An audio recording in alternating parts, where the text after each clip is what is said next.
좌우에 계신 분들 수고했다고 격려하고 시작하겠습니다. 이렇게요. 함께 할 수 있어 기뻤습니다. 이렇게요. 함께 할 수 있어 기뻤습니다. 예.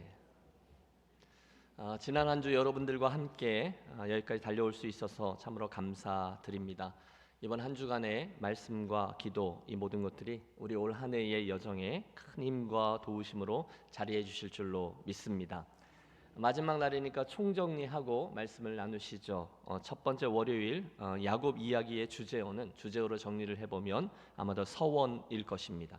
화요일 모세 이야기의 주제는 핑계일 겁니다. 수요일 여호수아 그 이야기의 주제는 순종이고요. 다윗 이야기의 주제는 은혜, 그분 은혜의 보좌 이야기했죠. 그리고 어제 베드로 이야기의 주제는 아마 회복이 될 것이고, 오늘은 마지막 토요일인데 오늘 이야기의 주제어는 아마 사명이 될 것입니다. 토요일이기도 하고요. 또 아침 식사도 준비되어 있고 해서요. 오늘 설교는 약 2분 정도 더 길 것 같습니다. 지금 사도 바울은 사도행전 20장에서 3차 전도 여행의 끝자리에 있습니다. 그는 오순절이 돌아오기 전에 예루살렘에 빨리 돌아가서 선교지에서 모금했던 구제 헌금을 흉년으로 어려워져 있는 예루살렘 성도들에게 전달하기를 원했어요. 그런데 선교지 일정이 너무 급해서 늘 마음이 가 있던 저 아래 에베소까지 내려가지 못하고 대신에 그곳에 있는 장로님들을 청해서 밀레노라는 곳에서 제외하고 있습니다. 17절이 그 이야기예요. 바울이 밀레노에서 사람을 에베소로 보내어 교회 장로들을 청하니, 여러분, 저 아래 에베소 교회는 오래전에 사도 바울이 생으로 개척해서 목회하곤 했던 그 교회였습니다. 자기가 생으로 개척해서 사역했으니 깊은 애정을 가지고 있던 교회죠. 또 에베소 성도들도 첫정 아닙니까? 자기들을 위해서 최선을 다해 목회했던 초대 목회자, 그의 부르심에 응해서 120레길을 마다 않고 달려와서 밀레노에서 반갑게 만난 거죠. 그리고 오늘 본문의 말씀은 그때 그들에게 주어진 마지막 비장한 설교 내용입니다. 사실 사도 바울은 오늘의 이 만남 이후에 다시는 이 에베소 교회 성도들을 만나지 못할 것을 알고 있었습니다. 그래서 정말 불을 토하는 심정으로 저들에게 설교했고, 저의 두 번째 예루살렘을 향하여 출발하죠. 자, 함께 두 번째 예루살렘을 향하고 있던 바울, 그의 형편을 살피면서 은혜를 나누어 보겠습니다. 그의 설교의 첫 번째 대지는 그가 지금까지 어떻게 인생길을, 사역자의 길을 달려왔는지에 관한 거죠. 18절, 에베소 교회 성도들이 왔어요. 오매 그들에게 말하되, 아시아에 들어온 첫날부터 지금까지 내가 항상 여러분 가운데서 어떻게 행하였는지를 여러분도 아는 바니, 곧 모든 겸손과 눈물이며 유대인의 관계로 말미암아 당한 시험을 참고 주를 섬긴 것과, 바울이 그 에베소 교회를 포함해서 어떻게 사역했는지가 나와요. 첫째, 모든 겸손으로; 둘째, 눈물로; 그리고 셋째, 시험을 참고, 즉 인내입니다. 우선 여러분, 겸손이 무엇입니까? 빌립보서에 의하면 겸손은 예수님의 마음을 품는 것입니다. 바울이 그렇게 사역을 했다는 거예요. 두 번째는 눈물입니다. 여러분, 누구나 교회에 대해서 이렇다 저렇다 말할 수 있어요. 그러나 바울은 말이 아니라 눈물로 섬겼다는 거죠. 우리에게 많은 걸 생각나게 해주는 대목입니다. 그게 다가 아닙니다. 셋째, 유대인의 관계를 인하여 당한 시험을 참고. 사도행전을 보면 정말 징글징글한 유대인들이 많이 있었어요. 그런데 그 모든 관계와 시험을 바울이 어떻게 했다고요? 참고 인내했다는 거죠. 사랑하는 여러분, 그러므로 우리 이 아침에 이 말씀을 붙잡고 기도할 때 그렇게 기도하겠습니다. 주님, 세 가지예요. 저로 겸손하게 하옵소서. 주님, 교회를 생각할 때마다 저에게 눈물이 있게 하옵소서. 그리고 제게 참고, 즉 인내하게 하옵소서. 솔직히 여러분, 저와 여러분들 중에 교회에 대해서 할 말 없는 분이 어디 있겠어요? 그러나 이 아침에 말 말고 기도하도록 하겠습니다. 그 다음에 20절과 21절, 바울이 뭘 했습니까? 유익한 것은 무엇이든지 공중 앞에서나 각 집에서나 거리낌이 없이 여러분에게 전하여 가르치고, 유대인과 헬라인들에게 하나님에 대한 회개와 우리 주 예수 그리스도에 대한 믿음을 증언한 것이라. 좀 길죠. 그는 에베소 교회를 섬길 때 어떤 상황에서라도 성도들에게 유익한 것이라면 무엇이든지 전하여 가르쳤다라고 말합니다. 따라해 주세요. 어떤 상황에서든지 다 가르치고 거리낌 없이 가르쳤다. 여러분, 이게 굉장히 의미심장합니다. 어떤 상황에서든지 최선을 다했다는 거예요. 가끔 상황이 되고 분위기가 되어야 섬기는 분들이 있습니다. 그런데 여러분, 그거 못하는 사람이 어디 있습니까? 중요한 건 상황이 잘 안 되고 분위기가 잘 안 되어도 여전히 충성스럽게 섬기는 분들이 맞는 것이죠.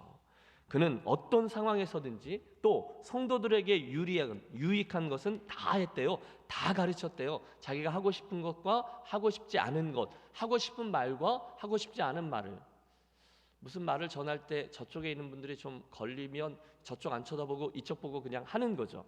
또 무슨 이야기를 할 때 이분들이 좀 걸릴 것 같다 그러면 이쪽 보지 않고 이쪽 보고 그냥 하는 거죠. 무슨 말씀이죠? 여러분, 제가 설교할 때 앞으로 좀 센 이야기를 이쪽 보고 하면 어느 쪽에 계신 분이 아셔야 돼요? 네, 이쪽에 계신 분이 아셔야 되는 거지. 예.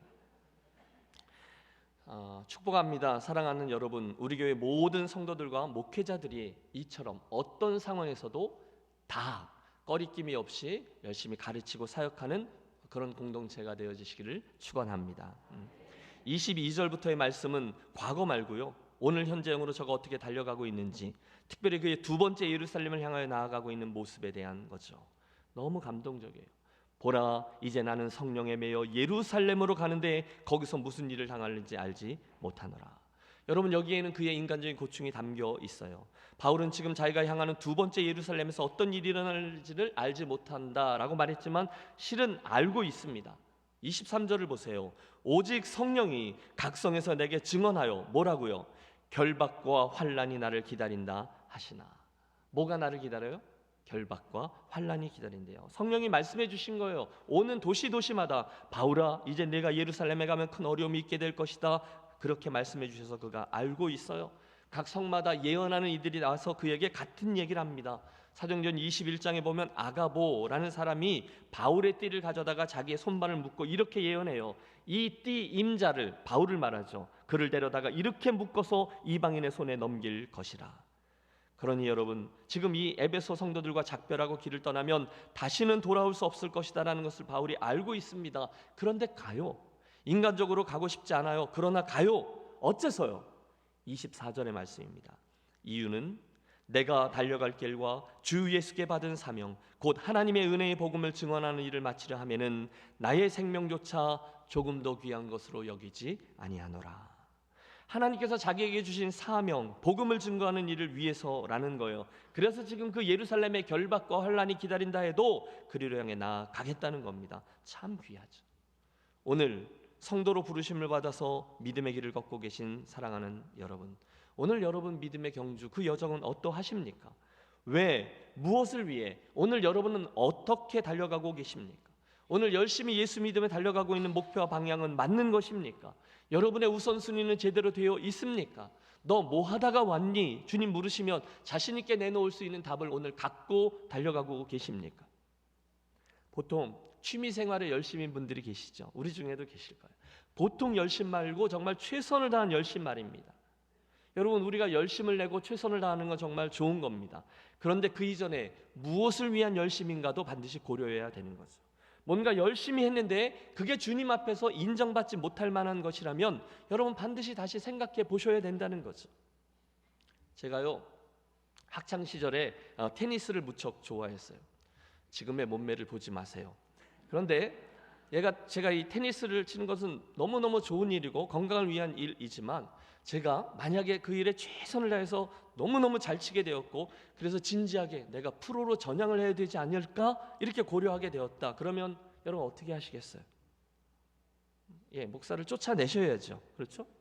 운동은 좋은 것이에요. 그러나 목사가 테니스를 그 정도로 좋아하면 그건 곤란한 거죠. 아닙니다. 이 즈음에 제 인생에 최선을 다해야 되는 것은 당연하죠. 부르심을 받아왔으니까 목회입니다.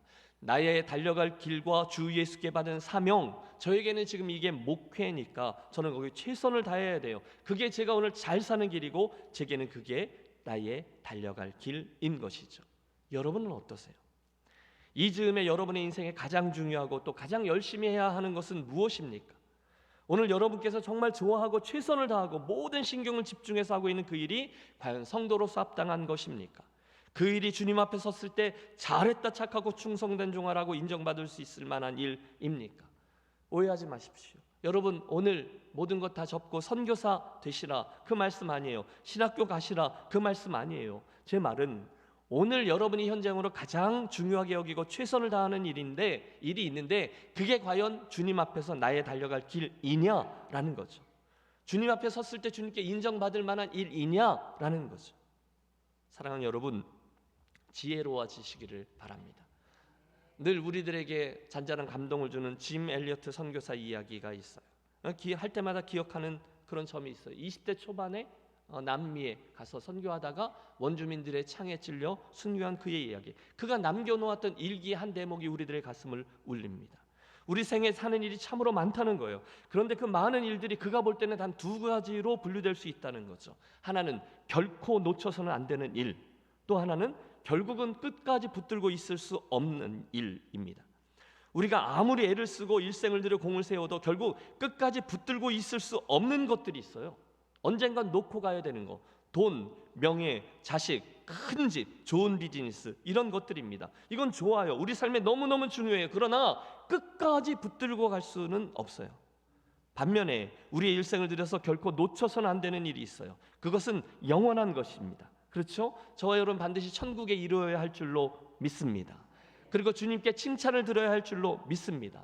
그리고 우리의 영원한 존재 방식에 영원히 영향을 미치는 아름다운 영광스러운 상급을 받아야 할 줄로 믿습니다.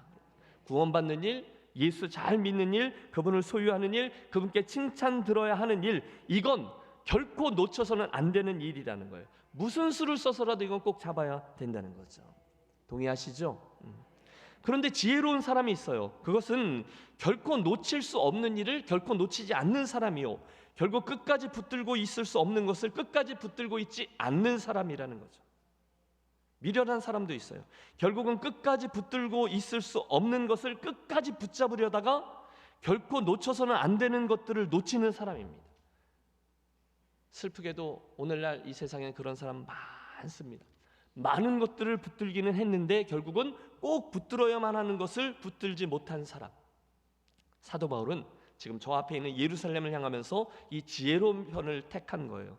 내가 달려갈 길과 주 예수께 받은 사명, 곧 하나님의 은혜의 복음을 증언하는 일을 위해서 저가 지금 최선을 다하고 있다는 거죠. 얼마나요? 나의 생명조차 조금 더 귀한 것으로 여기지 아니하니라. 여러분, 사도 바울의 이 고백으로 인해서 우리 이 아침 또 한 번 기억해야 될 것을 기억하시고 받아야 될 도전을 받으시고 나의 현재형으로 달려가고 있는 이 길을 다시 한번 점검하는 이 아침 기도 시간이 되시기를 바랍니다. 어렵지 않아요.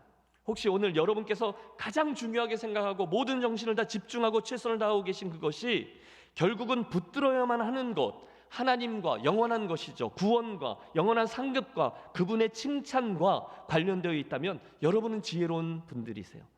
그러나 반대로 죄송합니다마는 오늘 여러분이 가장 중요하게 생각하고 최선을 다해 집중하고 있는 그것이 결국 언젠가는 놓아야만 하는 것, 결국은 이 땅에 두고서 이사 가야만 하는 것, 그것뿐이라면 예수님의 이름으로 권합니다. 여러분 다시 생각해 보세요. 여러분 제발 지혜로워지시기를 바라요. 지난 송구 영신 예배 때 우리 경주자에 대한 말씀을 나누었죠. 경주자는 자기가 경주자라는 정체성을 잊지 않습니다. 결승점이 있음을 알고 거기 보고 달려갑니다. 그 방향을 제대로 설정하고 허공을 치지 아니하고라고 했어요. 왜요?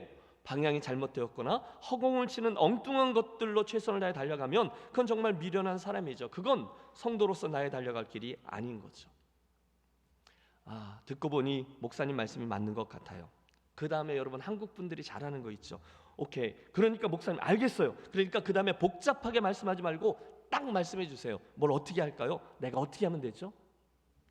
중간에 고민은 안 하고 그냥 딱 그것만 말해달라는 거죠. 결론만. 그러면 그거 하겠습니다. 그게서 예수 믿는데 편할 수도 있죠. 제가 정리해 드리겠습니다. 여러분 이렇게 하세요. 문장이 좀 길지만 정신을 똑바로 차리고 그것을 동의하는지 생각하며 들어보십시오. 저와 여러분은 올 한 해, 아니 오늘 어떻게 해서든지 우리들의 인생을 들여서, 시간을 들여서, 은사를 들여서, 소유와 재능을 사용하여 이 세 가지를 하시는 거예요. 첫째, 예수님을 닮아가고, 둘째, 그분께 영광 돌리고, 셋째, 그분을 다른 이들에게 전달하는 축복의 통로로 사는 것입니다. 다시 해보죠. 예수님의 성품을 닮아가는 거예요. 거룩해지는 거죠. 둘째, 그분께 영광을 돌리는 거죠. 예수님은 이런 분입니다를 우리의 삶과 모든 삶의 사역에서 그분의 가치를 드러내는 거예요. 그리고 셋째, 그분을 다른 이들에게 전달하는 축복의 통로로 사는 것인 줄로 믿습니다. 방법은 많아요. 또 각자 우리에게 맡겨주신 트랙, 그 삶의 장들도 달라요. 그러나 이것 하는 거죠.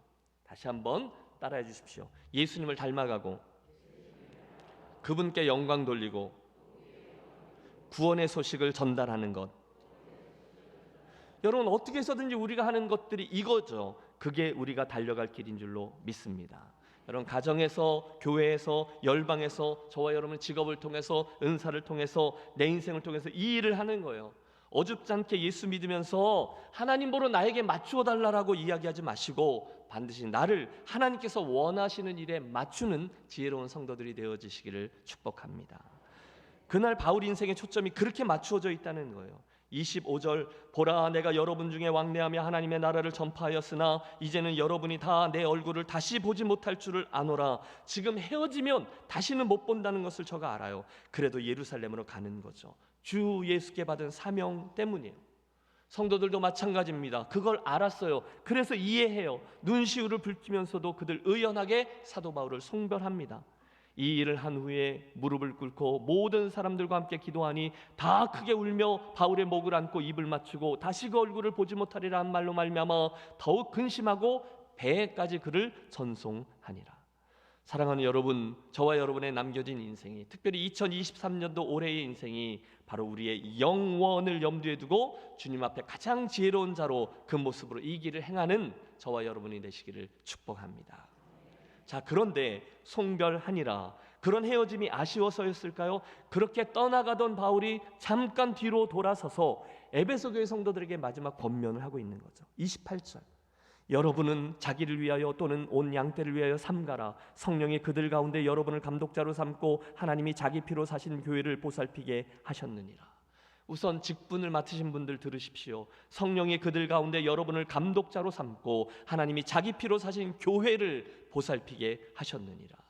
우리에게 주신 직분의 목적이 있다는 거죠. 우리들의 주신 그 직분은, 그 기원이 성령 하나님께 있어요. 그분이 여러분을 세우셨고 그분이 교회를 섬기게 하셨다는 거죠. 믿습니까? 성령이 여러분에게 그 직분을 주셨어요. 그렇다면 특권의식이 있고요, 책임의식이 있는 거죠.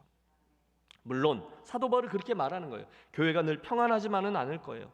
내가 떠난 후에 사나운 이리가 여러분에게 들어와서 그 양떼를 아끼지 아니하며 또한 여러분 중에서도 제자들을 끌어 자기를 따르게 하려고 어그러진 말을 하는 사람들이 일어날 줄을 내가 아노라. 교회는 앞으로도 외부적인 어려움과 내부적인 어려움을 만날 거라는 거죠. 예, 맞아요. 그날 이후에 지금까지, 예수님 올 때까지 어떤 교회든지 완벽하지 않을 거예요.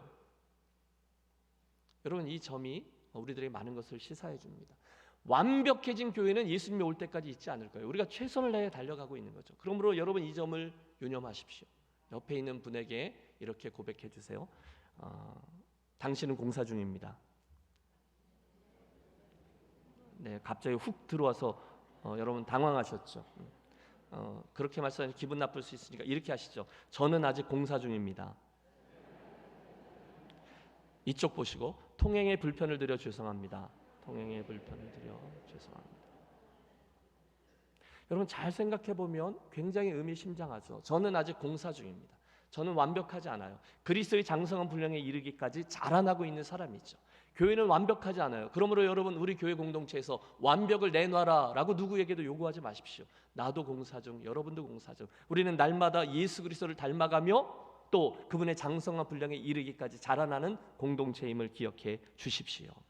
그러므로 우리 안에는 바람도 불고요, 사계절도 있을 거예요. 그런데 그걸 당연하게 여기라는 거예요. 그게 원래 그런 거라는 거예요. 그러므로 31절 이렇게 하래요.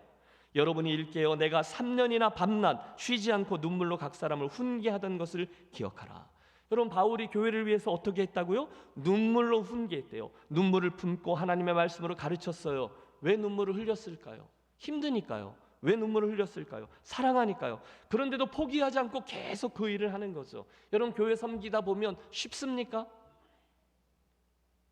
대답을 좀 해보세요.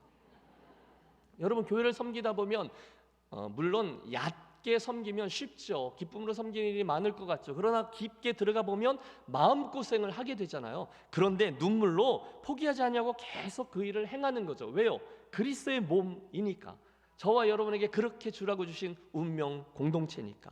그게 원래 그런 거예요. 사도 바울은 그렇게 했어요. 여러분 신비한 게 있잖아요. 교회를 위해서 마음고생하고 그럼에도 불구하고 최선을 다해서 계속 섬기면 제일 마지막에 어떻게 되죠? 그 마음고생과 눈물이 반드시 그 교회에 대한 깊은 사랑으로 화하게 되잖아요. 애증이 되잖아요. 아, 내가 김해계 제일교회 공동체를 사랑하지. 사도 바울이 지금 그런 거예요. 그래서 사도 바울은 최선을 다해서 눈물로 계속해서 그 일을 계속했대요. 32절, 이제 자기는 떠나야 합니다. 그래서 말씀하는데, 지금 내가 여러분을 주와 및 그 은혜의 말씀에 부탁하노니 그 말씀이 여러분을 든든히 세우사 거룩하게 하심을 입은 모든 자 가운데 기업이 있게 하시리라. 좀 어렵죠. 바울은 지금 떠나야 돼요. 이제는 수가 없어요. 나는 가야 돼요. 그래서 그는 그 에베소 교회를, 잘 들으십시오, 주님과 그 은혜의 말씀에 부탁하고 떠난대요. 여러분 이게 굉장히 중요합니다. 사랑하는 성도 여러분, 우리 김해제일교회를 가장 사랑하는 분은 우리 예수님일 겁니다. 그리고 여러분이실 거예요. 이러저러한 어려움에 빠져서 교회로 왔을 때 성도들이 어디서 위로를 받습니까? 여러분은 어디서 힘을 얻고 어디서 문제의 해결점을 찾습니까? 그분입니까? 아니죠. 제한이 있어요. 오직 하나님 은혜의 말씀뿐임을 믿습니다. 여러분 우리가 어디서 위로를 받고 어디서 힘을 얻고 어디서 변화되고 어디서 방향을 찾죠? 오직 그분의 은혜의 말씀뿐이라는 거예요. 여러분 기억하세요. 사도 바울은 그날 에베소 교회의 장로들을 믿고 그 일을 맡기지 않았대요. 여러분 유력한 목사요? 리더십이 있고 식견이 있고 설교자라고 인물 좋고 기도 한번 하면 병자들이 벌떡벌떡 일어나는 어떤 목회자에게 그 일을 맡기지 않았대요. 대신에 그분 주님과 은혜의 말씀에 맡겼습니다. 여러분 이게 반드시 맞아요. 사랑하는 김해제일교회 가족 여러분, 절대로 우리 교회를 18대 담임 목사와 그의 설교와 그의 사역에 맡기지 마시고, 누군가의 경험이나 재력에 맡기지 마시고, 옛날에 뭐 했지 추억에 맡기지 마시고, 이 말씀 그대로 날마다 주님과 주님의 현재형의 말씀에 맡기는 저와 여러분 되시기를 부탁드립니다. 여러분 저도 그 사실을 절대로 잊으면 안 돼요. 제가 와서 첫 번째 성탄주일 설교로 여러분과 말씀을 나눴는데, 지난 성탄주일 설교의 제목이 무엇이었는지 기억하세요? 지난 신년주일 1월 첫 주 설교 본문이 어디였는지 기억하세요? 그럼 보셨죠? 아무도 기억 못한다니까요. 여러분 보통 성도들이 그 정도예요. 그러면 여러분 유치부 김신일 어린이가 왜 울었는지 기억하세요? 예, 뭐 안 줬다고 울었어요? 팥빵이요. 예. 그건 기억하시죠? 그러면 안 되신다는 겁니다. 그러면 안 되신다는 거예요. 여러분 팥빵 이야기가 남으면 안 되고 예수 그리스도 그분에 대한 시선이 남아야 되는 거죠. 사랑하는 성도 여러분, 오직 예수 그리스도의 음성과 그분의 현재형 말씀만이 남는 우리 교회의 강단이 되어지시기를 소원합니다. 바로 그때 우리 교회가 주님과 주님의 말씀으로 인해서 든든히 서는 제대로 된 교회가 될 줄로 믿습니다. 뒤로 이어지고 있어요. 이어지는 33절에서 36절의 말씀은 일꾼된 우리들의 바른 태도예요. 내가 아무의 은이나 금이나 의복을 탐하지 아니하였고 여러분이 아는 바와 같이 이 손으로 나와 내 동행들이 쓰는 것을 충당하여 범사에 여러분들에게 모본을 보여준 바와 같이 수고하여 약한 사람들을 돕고 또 주 예수께서 친히 말씀하신 바 주는 것이 받는 것보다 복이 있다 하심을 기억하여야 할지니라. 길어요. 일꾼은 대가를 바라고 수고하는 사람이 아니래요. 일꾼은 모본을 보이는 사람이래요. 직분을 맡으신 분들, 저 모두 다 선한 본을 보여주십시오. 일꾼, 목회자, 직분자 이런 모든 분들은 예배, 양육, 교제, 전도, 봉사, 선교 등등 최선을 다해서 선한 본을 보여주셔야 되는 거죠. 그래야 주님이 직분을 허락한 목적에 맞는 거예요. 드디어 바울과 에베소 교회 성도들이 진짜로 헤어지는 거예요. 함께 무릎을 꿇고 기도하고 안아주고 목을 끌어안고 입을 맞추고는 이별합니다. 가슴이 절절해요. 여러분 선교사님을 송별할 때 너무 험한 오지로 송별할 때 그때 있던 장면 아니겠어요? 함께 우는 거예요. 잘 가세요. 잘 계세요. 끝까지 믿음을 지키세요. 그간 수고 많이 하셨어요. 바울 선생님 기도하겠습니다. 여러분 저들이 왜 지금 헤어지고 있습니까? 복음 때문에 헤어지고 있어요. 주 예수께 받은 사명 때문에 헤어져요. 아 그렇다면 괜찮아요. 그렇다면 떠나고 만나는 일이 별로 중요하지 않아요. 주 예수께 받은 사명 때문인 거예요. 어디 있는지도 중요하지 않아요. 왜요? 우리는 살아도 주를 위하여 살고 죽어도 주를 위하여 죽나니 그러므로 사나 죽으나 우리가 주의 것이로라. 분명히 믿기 때문이죠. 그래서 지금 사도 바울은 두 번째 예루살렘을 향해 나아가면서 이 사명을 되뇌이고 성도들로 하여금 그 사명을 기억하게 한 후 떠나갑니다. 이게 마지막 장면이에요. 우리가 좋아하는 순회 선교단의 김용의 선교사님은 모든 자기의 자녀를 다 선교사로 살게 하셨어요. 그런데 맨 처음에 10대의 어린 아들을 아프리카의 오지에 선교사로 두고 돌아서는데 너무너무 마음이 아파서 그 다 크지도 않은 철도 없어 보이는 그런 어린 아들, 그래서 차마 말로 하지 못하고 골판지 종이, 왜 그 박스 있잖아요, 박스를 찍 찢어서 거기다가 이렇게 써놓고 돌아오셨다고 해요. 사랑하는 아들아, 우리 땅끝에서 죽어 하늘 복판에서 만나자. 눈물로 그 간증을 하는데 제 가슴이 막 뜁니다. 나중에 그 아들 선교사가 고백해요.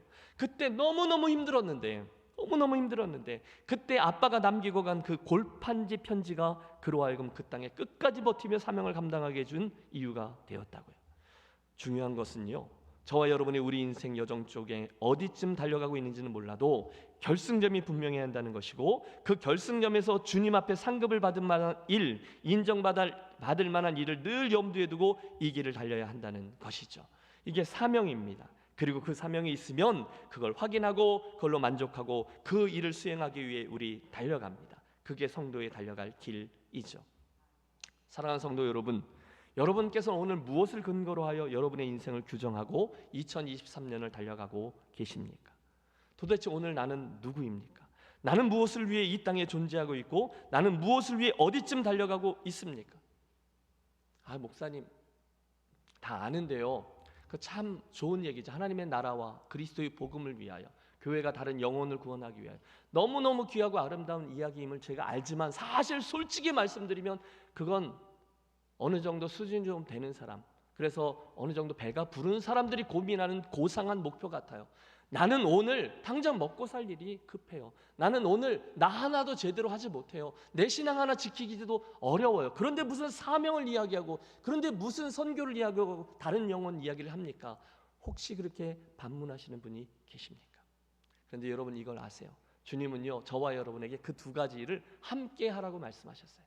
내가 완벽해지고 아주 완벽한 신앙 인격을 갖추고 누구나 우러러볼 만한 좋은 귀한 직분자가 되었을 때, 그래서 내 가정도 아주 완벽하게 하나님께 초점이 맞춰지고 다 되어서 이제 먹고 사는 것도 걱정 없을 때, 그때 예루살렘과 사마리아와 땅끝까지 이르러 내 증인이 되리라, 그 다음에 하라가 아니라 하나님 나라의 수고는 오늘 내가 부족하지만 이곳과 저곳을 함께 하라 말씀하신 줄로 믿습니다. 믿습니다가 아니라 그게 맞는 것인 거죠. 우리의 정체성을 규정하는 그분의 음성을 들으십시오. 아버지께서 나를 보내신 것 같이 나도 너희를 보내노라. 다시요. 아버지께서 나를 보내신 것 같이 나도 너희를 보내노라. 여러분, 저에게 하신 말씀일까요? 아닙니다. 우리 모두에게 하신 말씀입니다. 하나님이 그 아들을 우리에게 보내신 것처럼 저와 여러분을 세상으로 보내셨습니다. 이게 우리의 정체성이에요. 여러분이 뭐라 하든 말든 주께서 우리에게 그렇게 말씀하셨어요. 기억하십시오. 저와 여러분에게 허락된 이 놀라운 구원의 은총은, 와, 나 구원받았어요, 죄로부터 사망으로부터 구원받았어요,는 복음의 반쪽이에요. 그 무엇으로부터의 구원인가 굉장히 중요하죠. 죄와 사망으로부터 구원받았어요. 그러나 똑같이 무엇을 위한 구원인가까지가 온전한 복음인 거죠. 레슬리 뉴비긴이 그런 얘기했습니다. 무엇으로부터의 구원인가도 중요하지만 똑같이 무엇을 위한 구원인가도 중요하다. 바로 여기에 복음 이야기와 사명 이야기가 자리하고 있는 거죠. 제가 달라스에서 목회할 때 만났던 부부가 하나 있어요. 유학생 부부였어요. 외국어 대학교 출신이라서 그들이 할 줄 아는 언어가 한 4개쯤 돼요, 보통. 그래서 각각 다른 언어를 전공한 후에 미국으로 유학 갔습니다. 우선 영어 배우고 대학원에서 호텔 경영을 전공한 후에 그 인생의 성공을 추구하기로 하고 막 결혼해서 유학을 왔어요. 그런데 이제 열심히 달려오다가 유학을 왔으니까 영어도 좀 더 익숙하게 배울 겸 잠시 쉬어가기도 할 겸 한 학기를, 거기가 시카고였는데 무디 바이블 성경학교에서 한 과목을 청강하면서 지내기로 했어요. 그런데 이게 웬일이에요?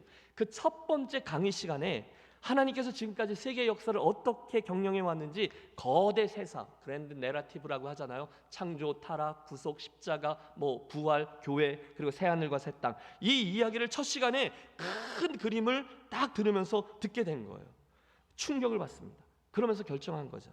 내가 뭘 하면서 내 인생을 살아갈 것인가를 결정하기 위해 유학을 떠나왔는데, 만약에 하나님께서 당신의 큰 섭리 가운데 역사를 이렇게 진행해 오셨고 결국 그 나라를 이루어 가실 거라는 이야기를 접한 후에 그들의 고민은 간단해졌어요.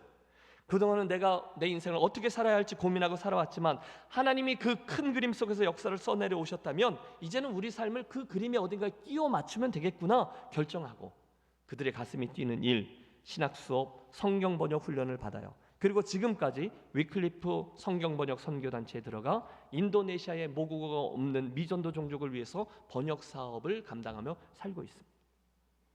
말씀을 준비하는데 한국의 대동강변에서 참수당하여 피를 흘린 최초의 개신교 선교사인 26세의 토마스가 생각났어요. 그 창창한 나이에 도대체 뭐가 아쉬워서 아무도 반겨주거나 기다리지 아니하는 조선 땅에 들어와서 그 붉은 피를 흘렸을까요? 이유는 간단하죠. 그게 그의 나의 달려갈 길이었기 때문이에요. 그래서 그의 예루살렘을 향하여 조선 땅으로 나아간 것입니다. 사명이에요. 이제는 한국의 선교사님들에게서 그런 이야기들이 나오잖아요. 히말라야 고지에 어린 아이들을 데리고 들어가 그 영혼들을 사랑하며 섬기겠노라고 애쓰며 수고하고 하다가 어느 추운 겨울날 아침에 일어나 보니 금쪽 같은 두 아들들이 숨을 쉬지 않아요. 고산지대여서 산소가 부족한데 추워서 난로를 떼다가 보니 그만 산소가 부족해서 세상을 떠났어요. 그들을 그 동토의 땅에 묻고 계속해서 그만의 길을 가는 선교사 부부의 얘기를 듣습니다. 왜 그렇게 살까요? 나의 달려갈 길이었기 때문이죠. 여러분, 그 김용의 선교사님의 간증에 나오는 그 단체의 또 한 선교사님 이야기예요.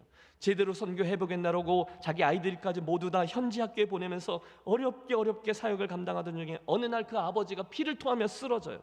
한국에 돌아와서 진단을 해보니 암 말기, 수술하기 위해서 열었지만 이미 손을 쓸 수 없어서 다시 덮었는데, 얼마 남지 않은 인생, 내가 이렇게 마칠 수 없다, 다시금 선교하다 죽겠다고 아무도 알아주지 않는 그 땅으로 다시금 들어가 섬기다가 결국은 또다시 쓰러져요. 너덜너덜해진 몸으로 고국으로 돌아와 병원에 누워서 마지막 숨을 몰아쉬는데 너무도 고통스러워하며 하루하루 겨우겨우 생명이 연장되는데, 아버지를 이해하지 못해서 큰 상처 가운데 살던 그런 딸이 아버지에게 와서 아버지의 손을 붙잡고 이렇게 이야기를 합니다. 아빠의 선교는 실패한 게 아니에요. 제가 나머지를 이어서 할 거니까요. 그 눈물의 고백을 들은 아버지가 그제서야 눈을 감습니다. 어떻게 이런 일이 가능할까요? 나의 달려갈 길, 사명 때문인 거죠. 무거운 주제를 다루었는데요. 여러분, 오늘의 말씀을 정리해 보겠습니다. 여러분, 결혼을 꿈꾸고 있는 아가씨가 미장원에 가면 뭐라고 하죠? 예쁘게 해주세요 라고 합니다. 그런데 결혼에 대한 환상이 이미 다 깨지고 접은 아줌마들이 미장원에 가면 뭐라고 하죠? 네, 오래가게 해주세요 라고 합니다. 뭐죠? 이게 꿈과 비전의 차이인 거죠. 사도 바울은요, 오늘도 변함없이 자기의 달려갈 그 길, 꿈, 비전을 향해서 전진하고 있습니다. 왜요? 하나님이 주신 그의 꿈이 그의 안에 자리하고 있기 때문이죠. 그래서 그들은요, 참으로 슬프지만 흔들림이 없어요. 그게 중요해요. 또 떠나보는 에베소 교회 성도들도 또한 슬프긴 하지만 의연해요. 모두들 다 그들의 인생과 교회에 담아주신 그들의 꿈과 비전이 그거라는 것을 알고 있어요. 그래서 묵묵히 그 일을 행한 것이죠. 사랑하는 여러분, 바라기는 우리 김해제일교회 공동체도 바로 그들처럼 그렇게 일하고 그렇게 주님의 교회를 세우고 목양하고 일꾼을 파송하고 사명을 감당하지만 그 일을 할 때 그 일에 치이는 인생과 교회가 아니라 그 꿈 때문에, 그 사명을 기억하고 있기 때문에 변함없이 우리들의 달려갈 길, 우리의 존재로 하나님의 영광을 드러내고 우리들의 사역을 통해서 잃어버린 영혼이 하나님을 발견케 되는 일을 위해서 정진해 나아가는 저와 여러분이 되시기를 바랍니다. 쓸데없는 씨름하지 말고 주님께 인정받을 만한 씨름으로 이 복음의 수고를 잘 감당해서 여러분, 올 연말쯤 우리 주님이 우리를 보고 미소를 지으며 칭찬받고 주님의 기쁨 되고 더 큰 일에 부르심 앞에 서게 되는 우리의 인생과 여러분의 가문과 우리 교회가 되어지시기를 예수님의 이름으로 축원합니다. 기도하겠습니다.